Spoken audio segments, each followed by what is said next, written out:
जय श्री राम 12वीं क्लास के प्यारे विद्यार्थियों, श्री राम इंग्लिश क्लासेस के इस यूट्यूब चैनल पर आप सभी का हार्दिक अभिनंदन, स्वागत, वेलकम। उम्मीद करता हूं जहां भी हो स्वस्थ हो और शानदार आप लोगों का दिन चल रहा होगा। चलिए जुड़ते हैं एक और 12वीं क्लास के ग्रामर से एक और नए टॉपिक से, जिसका नाम है कंजक्शन। हालांकि सिंथेसिस जब मैंने करवाया था तो मैंने आपको कहा भी था कि सिंथेसिस पढ़ रहे हैं, इसका मतलब हम क्लोज भी पढ़ रहे हैं, इसका मतलब हम कंजक्शन भी पढ़ रहे हैं। और आप लोगों को ये भी बताया था कि सिंथेसिस, क्लोज, कंजक्शन तीनों टॉपिक एक दूसरे से जुड़े हुए हैं। एक साथ तो हमने वहां पढ़ लिया, थोड़ा अलग अलग अब कंजक्शन को यहां पढ़ लेते हैं। कंजक्शन का एग्जाम में क्वेश्चन कैसे पूछा जाता है उस पर भी चर्चा करेंगे। कंजक्शन को अपने व्यवस्थित तरीके से पढ़ेंगे भी, और जो कंजक्शन पढ़ेंगे उनके एग्जाम्पल भी देखेंगे। कल भी मैंने आप लोगों को बताया था कि गलती हमेशा इजी क्वेश्चन में होती है, और वो मैं बताऊंगा कैसे होती है। आप करके देखना, आपको पता चल जाएगा कि किस प्रकार से हम गलती कर देते हैं। बिल्कुल बेसिक सा क्वेश्चन दूंगा आपको, लेकिन दूंगा तब पहले मैं एक कंजक्शन समझा देता हूं। वो जब आपको यूं लगेगा कि सर ये तो इजी है और इसको तो मैं बड़े आराम से कर लूंगा, तब आपको उस कंजक्शन वाले क्वेश्चन को दूंगा जिसमें आपसे गलती हो सकती है। किस टॉपिक को पढ़ना है, कौन सी क्लास के लिए पढ़ना है, तो क्लास 12th। और आज टॉपिक कौन सा शुरू कर रहे हैं? आज टॉपिक शुरू कर रहे हैं अपने कंजक्शन।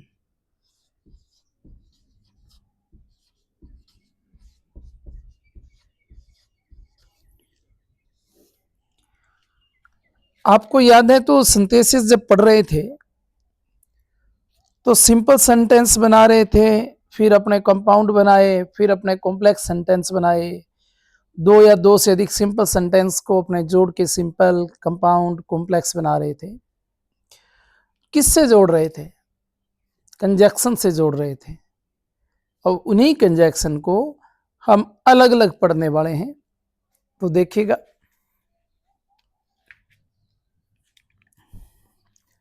सबसे पहले कंजक्शन लेता हूं सबसे, हालांकि सारे ही आसान हैं, लेकिन एंड की अगर मैं बात करूं तो आपको यूं लगेगा सर एंड क्या, एंड से जोड़ देंगे हम।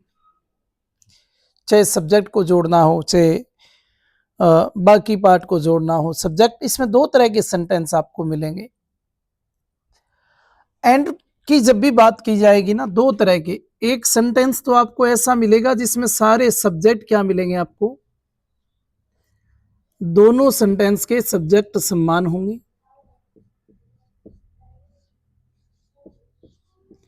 या फिर दूसरा टाइप ये मिलेगा कि सब्जेक्ट असमान होगा।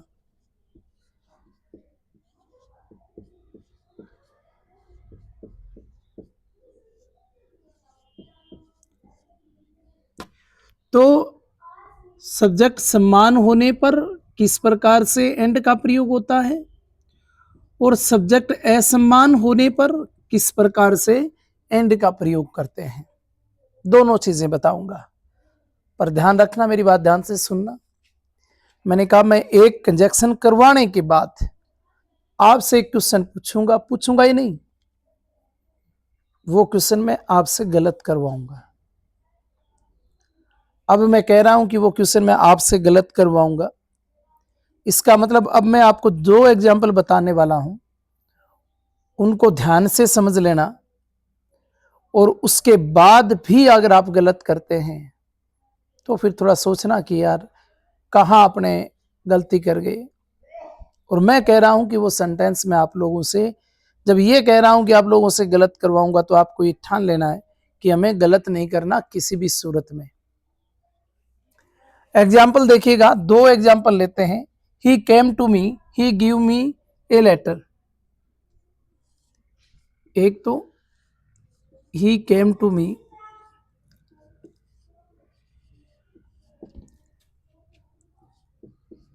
ही गेव मी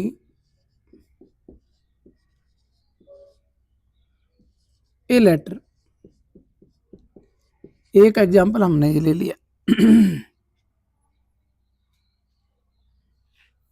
दूसरा लिखो,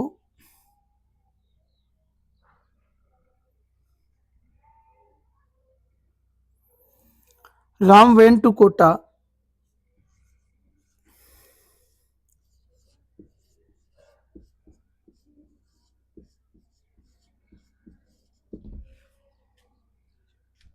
सीता वेंट टू कोटा।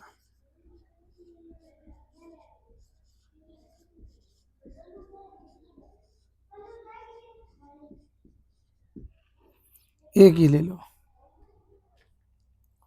एक ये लिखो,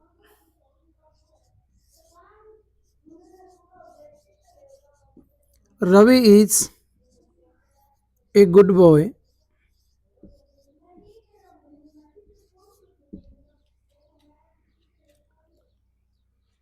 Mohan is a good boy.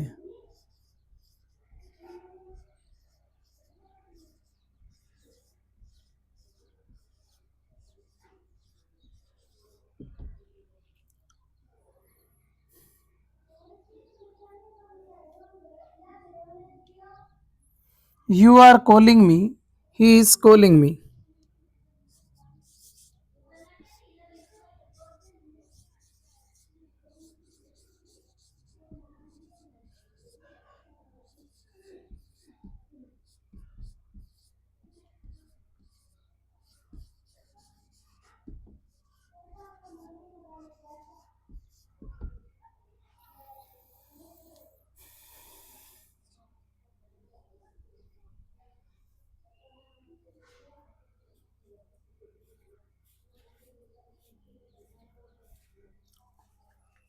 चार एग्जाम्पल मैंने लिख दिए। इसमें दोनों टाइप्स के आ गए, वे भी आ गए जिनके सब्जेक्ट समान है, वे सेंटेंस में जिनके सब्जेक्ट समान नहीं। पहले तो अपने एंड को समझ रहे हैं, फिर देखिएगा एग्जामिनर जब एग्जाम्पल पूछते हैं तो ब्लैंक देख के पूछते हैं। लास्ट ईयर ऐसे ही पूछा था, दोनों ब्लैंक दे दिया और बीच में पूछ लिया कि एंड और एज वेल एज में क्या आएगा। तो एंड और एज वेल एज दोनों जब पढ़ लेंगे तो उन दोनों के बीच में अपने अंतर क्या है मैं उसको भी बताऊंगा, और फिर एग्जामिनर जिस तरीके से सेंटेंस पूछते हैं मैं आप लोगों को वो भी बताऊंगा। दोनों चीजें वहां अपनी हो जाएगी। पहले ये चार सेंटेंस है जिनमें अपने एंड का प्रयोग कर लेते हैं। He came to me, he gave me a letter. करना क्या है, दोनों सेंटेंस का मिलान करना है, बस इतना सा ध्यान रखना है। दोनों सेंटेंस मिलाने हैं, कितने के मिल रहे हैं, ही इतना तो मिला, फिर केम टू मी और गेव मी ए लेटर ये अलग हो गया। जब दोनों सेंटेंस के सब्जेक्ट समान हो ना तो पहला वाक्य, दोबारा सुनना, सब्जेक्ट समान हो तो पहला सेंटेंस में से वो जितना समान है उतना लिख दो। अब वैसे देखें तो ही समान था, अब ये और ये वाला असमान है, इसका मतलब जो असमान है उस पार्ट को एंड से जोड़ देना है। तो ही तो आ गया, ये ही इधर आ गया तो यहां से ही कट गया। अब लिखो, he came to me and gave me a letter, ये हो गया। He came to me and gave me a letter. कितना आसान क्वेश्चन है, उम्मीद करता हूं ये आप लोगों ने बनाया भी होगा और बिल्कुल सही भी किया होगा। तो ये वाला क्रम एंड का प्रयोग आपको इस तरह से कर देना है। एग्जामिनर आपको दे देंगे वहां कि एंड आएगा कैच वेल आएगा, तो वो भी मैं आपको बताने वाला हूं, चिंता ना करें। जिस तरह से एग्जामिनर आपसे क्वेश्चन पूछने वाले हैं फिलहाल हमने इस सेंटेंस में एंड का प्रयोग करके देखा है। दूसरा सेंटेंस देखिएगा, Ram went to Kota, Sita went to Kota. तो इसमें तो ये वाला सेंटेंस वेंट टू कोटा और ये वाला सेंटेंस वेंट टू कोटा, ये दोनों समान है। सम्मान क्या नहीं है? सब्जेक्ट सम्मान नहीं है दोनों का। और जब सब्जेक्ट सम्मान नहीं है तो एंड से सब्जेक्ट को जोड़ देंगे, तो क्या बन जाएगा? राम एंड सीता, इन दोनों में से कोई एक लिख दो, वेंट टू कोटा। तो ये लिख रहे हो तो ये बड़ा मत लिखो, कट गया ये, तो दोनों समान हैं, एक को छोड़ के लिख देंगे, Ram and Sita went to Kota. अगला सेंटेंस देखो, Ravi is a good boy, Mohan is a good boy. तो is a good boy, is a good boy, ये समान है, समान है ना। असमान क्या है? रवि है और मोहन है।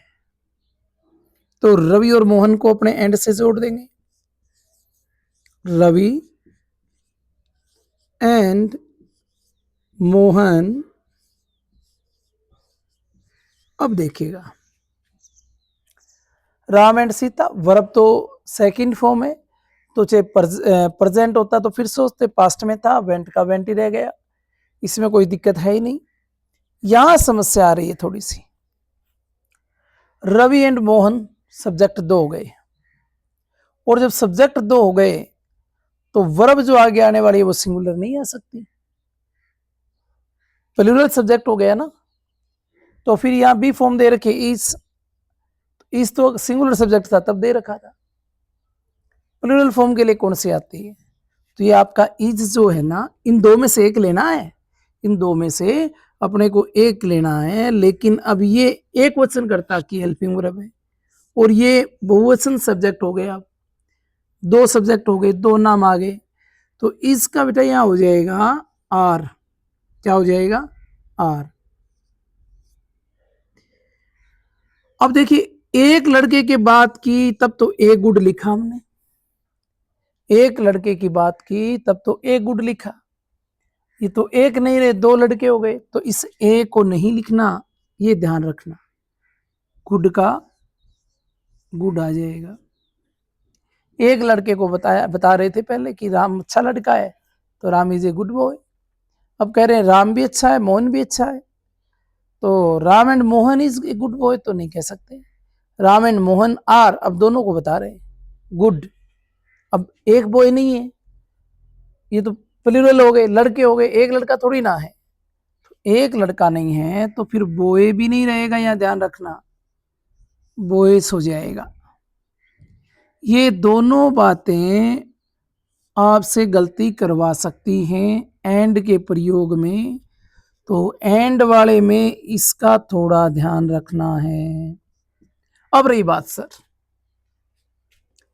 ये सिर्फ आपसे गलती नहीं करवा रही है, ये आपकी हेल्प कर रही हैं ये दोनों बातें। क्यों? कैसे? क्योंकि एग्जामिनर जो है ना, वो ये अगर क्वेश्चन आपको दे देते तो आपको कतई परेशानी होनी नहीं चाहिए। अब एग्जामिनर इस क्वेश्चन को ऐसे दे सकते हैं, चलो मैं बाद में अपने इसके ऊपर चर्चा करेंगे दोबारा, एक और क्वेश्चन है हमारे सामने, उसको कर लेते हैं पहले। You are calling me, he is calling me. देखो, इसमें है आर कॉलिंग मी, इसमें है इज कॉलिंग मी, और ये दोनों असमान है, ठीक है। तो आपने इधर से लिया यू, फिर एंड का प्रयोग किया, फिर इधर से लिया ही।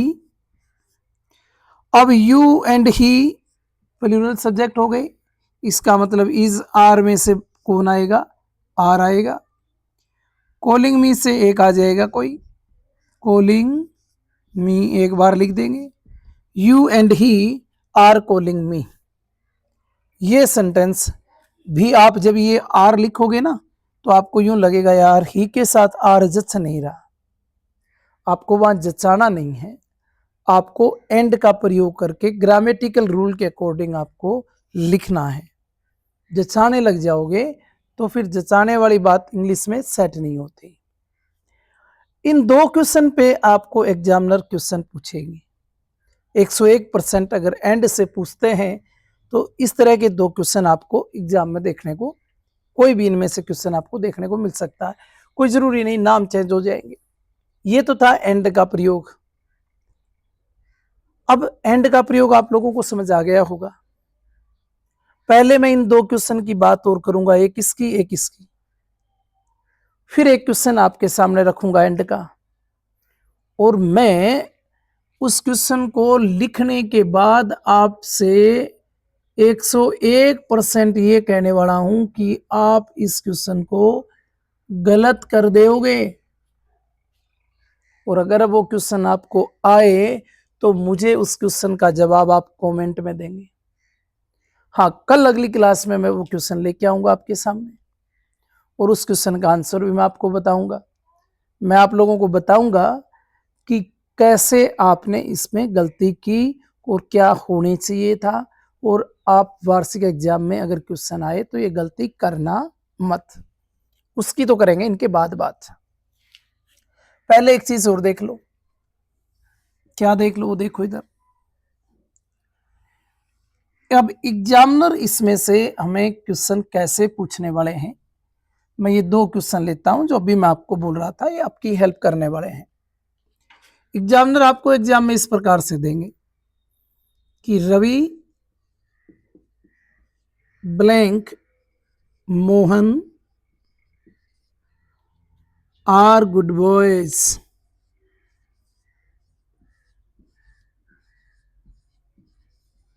और फिर उन्होंने आपको आगे दे दिया एज वेल एज,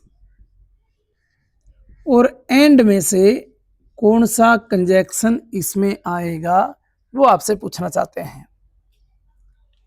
दूसरा देखिएगा, you blank he are calling me. फिर वही लिख दिया उन्होंने कि एज वेल एज या फिर एंड, इन 2 कंजैक्शन में से इनमें किसका प्रयोग करोगे। तो सीधी सी बात है, अभी तक मैंने एज वेल एज तो आपको बताया ही नहीं, तो ये तो आना ही नहीं। क्यों नहीं आना वो तो अपने इसके बाद जब अगला पढ़ेंगे एज वेल एज को तो वो बात भी हम समझ लेंगे क्यों नहीं आना। लेकिन फिलहाल तो नहीं आएगा, यानी फिलहाल क्या आ जाएगा इसमें, एंड आ जाएगा। दूसरा कारण, आएगा भी तो एंड ही, पर क्यों आएगा वो इसलिए आएगा बेटा, एक तो रवि हो गया, एक मोहन हो गया, ये आपकी हेल्प नहीं कर रहे। ये जो वर्ड में मैं कह रहा था आपसे गलती हो सकती है ना, वो आपकी हेल्प कर रहे हैं। यहां आर का होना जो आपके लिए आपकी हेल्प कर रहा है, यहां भी आर का होना जो आपकी हेल्प कर रहा है। प्लूरल वर्ब है ना, इसका मतलब इन दोनों को काउंट किया गया है, दोनों के दोनों, 2 में से एक नहीं, दोनों के दोनों। एज वेल एज होगा ना, वो पहले वाले की बात करेगा, बाद वाले की नहीं। मेरे कहने का मतलब रवि यू के अनुसार वर्ब आती। हाँ, इस क्वेश्चन में एज वेल एज भी आ सकता है। इस क्वेश्चन में एज वेल एज क्यों आ सकता है, क्योंकि यू के अनुसार क्या आ सकता है, हेल्पिंग वर्ब आर, दोनों के अनुसार भी आर, तो यहां तो एज वेल एज का प्रयोग भी हो सकता है। पर इस क्वेश्चन में रवि के अनुसार वर्ब आती तो यहां इज आती। इस क्वेश्चन में तो केवल और केवल एंड का ही प्रयोग हो सकता है। ये क्वेश्चन में एज वेल एज और एंड दोनों आ सकते हैं। यहां यू और as well as he are calling me, तो यहां कोई दिक्कत हो नहीं सकती कि आपने एज वेल एज कर दिया, क्योंकि एज वेल एज हमेशा अपने से पहले वाले सब्जेक्ट के अनुसार वर्ब लेता है। पहला वाला प्लूरल है, आर आ सकता है, दोनों को काउंट करें प्लूरल है, आर आ सकता है। लेकिन इसमें पहले वाला अगर काउंट किया जाए तो प्लूरल वाला, पहले वाला सिंगुलर है। अगर यहाँ इसी जगह इज होता ना तो भी कर देते अपने, किसका, एज वेल एज का।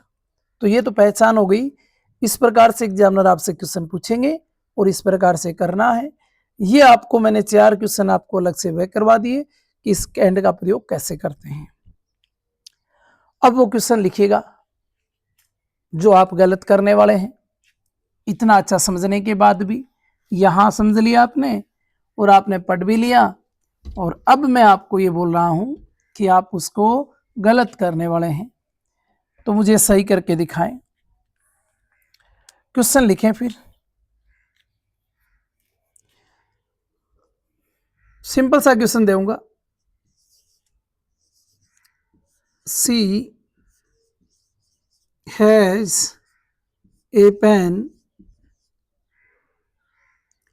सी हैज ए पेन और यू हैव ए पेन।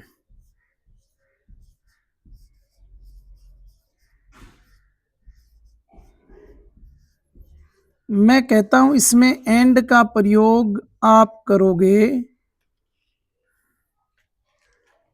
और कर सकते हो इसको सही, तो कमेंट में डाल दो करके। मैं आप ये मत सोचना ये क्वेश्चन मैं इसलिए दे रहा हूं कि सर चाहते हैं कि मेरे इस वीडियो पे ज़्यादा से ज़्यादा कमेंट आए ना। वो आपका स्नेह, वो आपका प्रेम तो पहले से ही मिल रहा है और मिलता ही रहेगा, उसमें कोई प्रॉब्लम नहीं है। पर मैं ये एक क्वेश्चन आपको समझाना चाहता हूँ रियली। मैं इसलिए चाहता हूँ कि ये एक सिंपल सा क्वेश्चन है और जिसमें मैं गारंटी लेता हूँ कोई मुश्किल से एक आध विद्यार्थी ही इसको सही कर पाएगा जब तक आपको ये बताया नहीं जाएगा।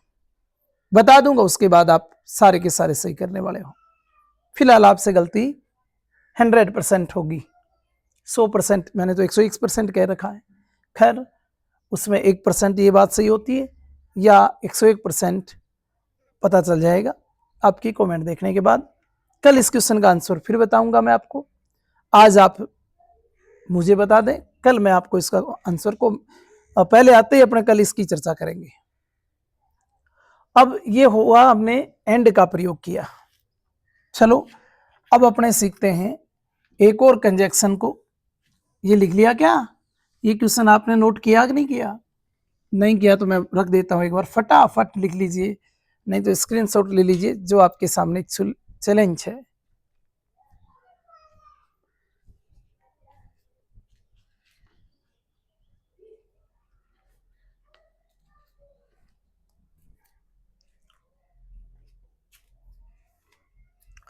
दूसरा कंजक्शन जो अभी हमें पढ़ना है वो है बेटा एज वेल एज की भी चर्चा कर लेते हैं। इसका प्रयोग भी ठीक वैसे ही होता है। दो तरह के सेंटेंस आपको मिलेंगे। कौन से? एक तो समान सब्जेक्ट वाले वाक्य,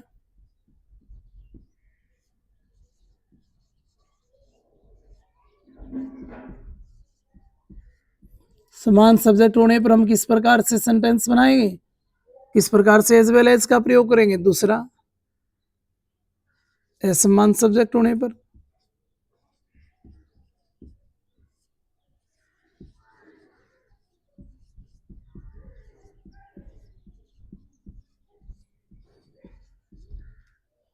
असमान सब्जेक्ट होने पर। ये हटा दूं ना, ये तो सबने लिख लिया होगा, सभी तक तो कर भी लिया होगा आपने, और कमेंट आना बाकी है। सेंटेंस लिखो। He is found of sweets.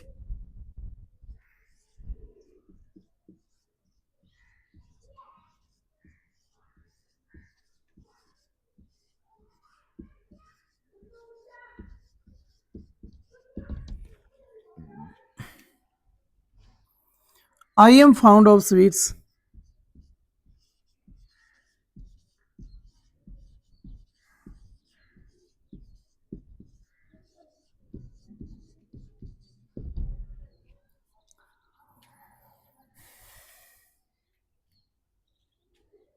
दूसरा लिखो, they are intelligent.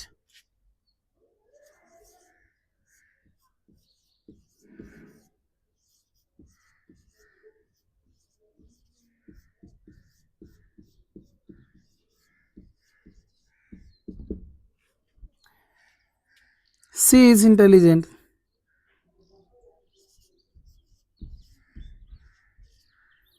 She is intelligent.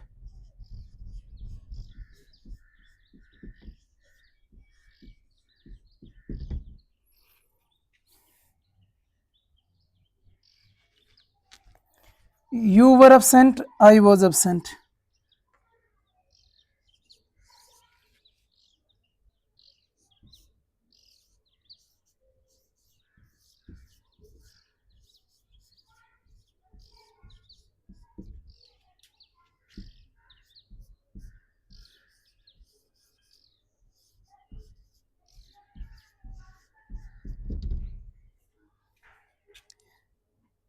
चौथा एक और लिख लें।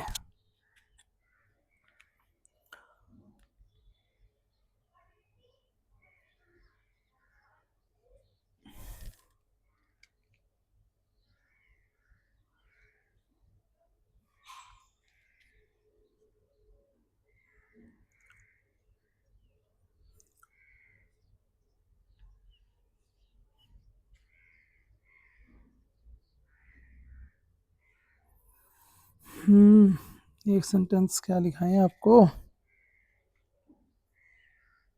लिखो फिर।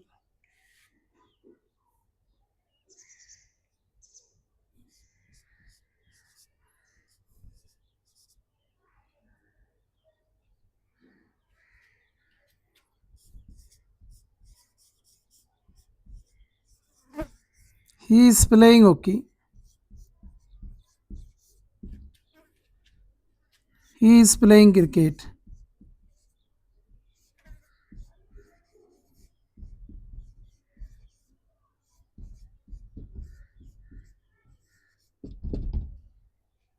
हालांकि ऐसा कोई क्वेश्चन एज वेल एज में आपसे पूछा नहीं जाएगा, पूछा जाएगा तो असमान सब्जेक्ट वाला ही पूछा जाएगा, यहां से क्वेश्चन आता है। खैर अपने करके देख लेते हैं। ही is found of sweets, I am found of sweets. देखो ये ही और ये आई सब्जेक्ट अलग अलग हैं। Found of sweets, found of sweets एक समान है। चाहे एंड हो चाहे एज वेल एज का प्रयोग करना हो, उनको जोड़ना है जो समान नहीं है, समान सब्जेक्ट नहीं है। तो पहले से अपने ही लिखा, फिर एज वेल एज का प्रयोग किया, फिर हमने आई लिखा। अब आप एक चीज ध्यान रखना, आपको एज वेल एज का सेंटेंस जब बनाना हो ना, तब तो सीधा सा फंडा है कि दोनों के सब्जेक्ट समान है ना, तो दोनों के सब्जेक्ट को एज वेल एज से जोड़ दो और बचा पहला वाक्य पूरा लिख दो, सेंटेंस तो आपका सही हो जाएगा। यानी इसमें बचा इज फाउंड ऑफ स्वीट्स, इसमें एम फाउंड ऑफ स्वीट्स, तो ये पहले वाला लिख दो। एज वेल एज का प्रयोग हुआ, हमने दोनों सब्जेक्ट को जोड़ा और पहले वाला वाक्य लिख दिया is found of A sweets. ऐसा हमने क्यों किया मैं बताता हूं। आप जब ये एलपी वर्ब इज लगा रहे हो ना, तो आई के साथ आपको यूं लग रहा है जच नहीं रहा, पर एज वेल एज हमेशा अपने साथ में पहले वाले सब्जेक्ट के अनुसार वर्ब लेगा। ही के हिसाब से इज आएगा, आई के हिसाब से नहीं। एज वेल एज से पहले वाले सब्जेक्ट के अनुसार यहाँ वर्ब आनी है, इसलिए ही एज वेल एज आई। अब हमारे पास दो वर्ब बची कि सर इज का प्रयोग करें या एम का, तो फिर पहले वाले सब्जेक्ट के अनुसार क्या है इज, तो फिर इज का प्रयोग होगा। They are intelligent, she is intelligent. ये भी सब्जेक्ट अलग, ये भी सब्जेक्ट अलग, दोनों में से अपने क्या करेंगे, जब दोनों के सब्जेक्ट अलग लगे तो इनको जोड़ देंगे। दे एज वेल एज सी। अब वही समस्या कि इज को लें या आर को लें। देखो एज वेल एज से पहले वाला सब्जेक्ट कैसा है, प्लूरल है, इज एम आर में से क्या आ जाएगा, आर आ जाएगा, इंटेलिजेंट का इंटेलिजेंट आ जाएगा। तीसरा you were absent, I was absent. You subject है, आई सब्जेक्ट है, तो फिर यू लिया हमने, अलग अलग है ना दोनों, एज वेल एज का प्रयोग किया, आई लिखा। वर्ब किसके अनुसार आएगी, यू कैसा है, प्लूरल है, वोज वर्ब में से हमें लेना था, तो वोज वर्ब में से क्या आ जाएगी, वर आ जाएगी, वर। अब्सेंट दोनों समान है तो एक लिख देंगे, ये लीजिए, हो गया बस। यानी एज वेल एज पहले वाले सब्जेक्ट के अनुसार है, वर्ब लेता है। ही is playing hockey, he is playing cricket, तो ये दोनों समान है, इन दोनों में से एक ले लेंगे, तो ये ही इज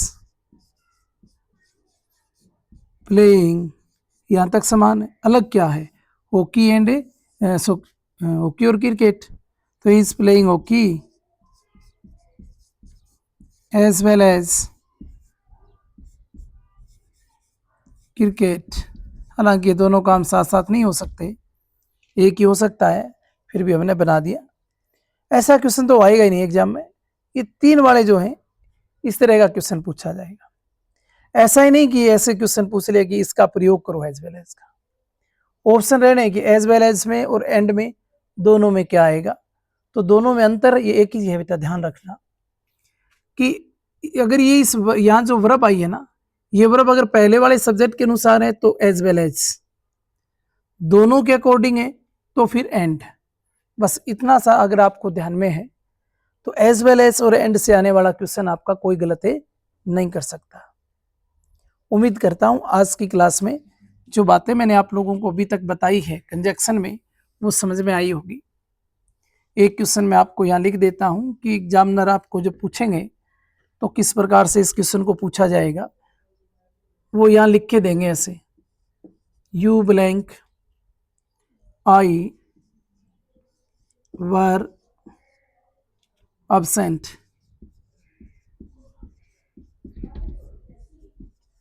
and या एज वेल एज, ऐसे लिखा होगा। दूसरा, you blank I was absent, ऐसा आएगा, एंड या एज वेल एज। अब ये दोनों क्वेश्चन करने हैं, यहाँ यू आया और यहाँ सब्जेक्ट आई आया, पर वर्ब जो आया ना वो यू और आई दोनों के हिसाब से है, और यू आया और आई आया, इसमें अपने को सब्जेक्ट चेंज करना पड़ेगा। या मैं ही और आई कर देता हूं, और इसमें भी अपने, अब इसको देखो पहले, ये वॉज किसके अनुसार है, पहले वाले सब्जेक्ट के अनुसार है ना, पहले वाले सब्जेक्ट के अनुसार है, इसका मतलब किसका प्रयोग करोगे, एज वेल एज का, तो इसमें आ जाएगा एज वेल एज। एंड नहीं आ सकता, एंड के लिए क्या चाहिए, वर चाहिए। यू एंड आई वर, इसमें दोनों आ सकते हैं, क्योंकि यू के अनुसार भी वर आ सकता है, दोनों के अनुसार भी वर आ सकता है। यहां आपने अगर इसको मैं यू को हटाकर यहां वापस ये ही कर दूं ना, यहां ही, अब तो ही के अनुसार वर नहीं आ सकता, दोनों के अनुसार वर आ सकता है। इसका मतलब दोनों को लिया गया, तो इसमें किसका प्रयोग होगा, एंड का। उम्मीद करता हूं कि ये चीजें आपको समझ आई होगी। इसमें से कुछ समझ नहीं आया तो आप मुझे जरूर कमेंट में डालिएगा। एक क्वेश्चन मैंने आपको करने के लिए दिया है। आज के लिए बस इतना ही, धन्यवाद। फिर मिलते हैं अपने नई क्लास में कल। जय श्री राम।